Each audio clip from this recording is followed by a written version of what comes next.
Ben, let me come to you first. Morning, gentlemen. Just explain to our listeners and our viewers the idea behind the 15-minute cities. Well, I think 15-minute cities is probably quite a broad category of policies that local councils are adopting, and they've generated a lot of confusion about what their intentions are. Some of the councils are saying that people have misunderstood what they wanted to do and that 15-minute cities is just a way of calming the traffic.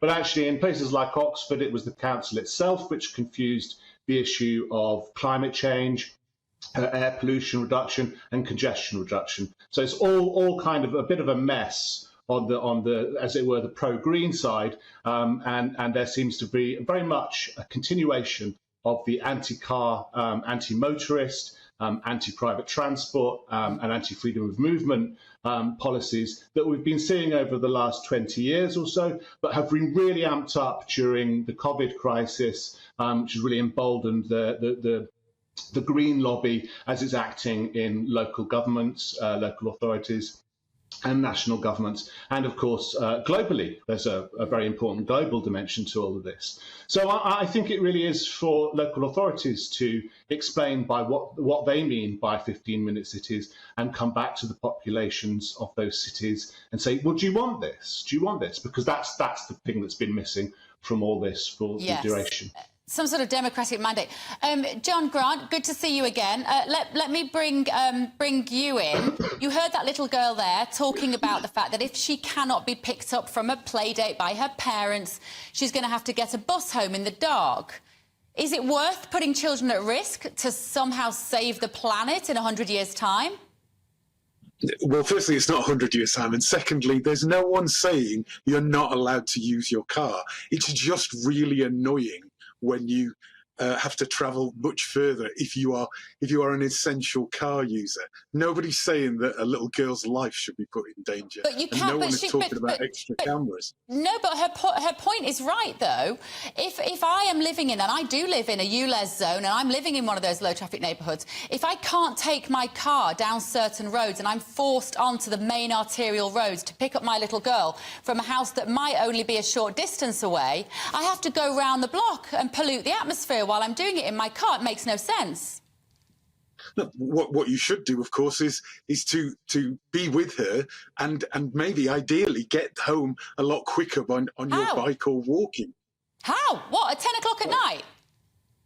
But then you drive. The roads are going to be a lot quieter on those busier roads anyway, aren't they? So you know, this has got to be dealt with sensibly. We have to reduce the number of vehicles on our roads. One lever is to stop people rat running through urban areas like this so that you can reduce the pollution and you can make it advantageous to walk or cycle. And this is one of those levers. And it has the advantage of reducing the emissions and the pollution in the air, and also improving for everyone the opportunities to travel to services close to where they live.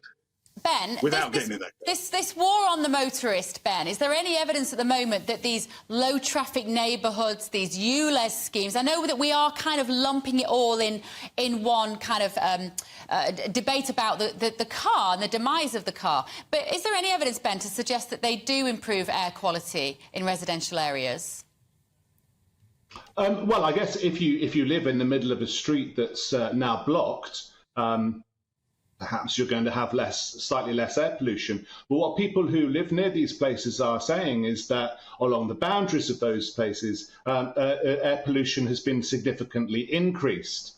And so I think the health benefits, I mean, Greens talk a great game about creating all these health benefits and improving society. But I think what we've just heard there indicates that they don't really understand how people live, and they haven't really explained to people how they're going to be able to carry on their lives in the way that they've grown accustomed to it. So I think health is a bit of a misleading what do we call it, a red herring or so. Like I think if you were really interested in health, and if policymakers are really interested in health, what they need to do is concentrate on wealth.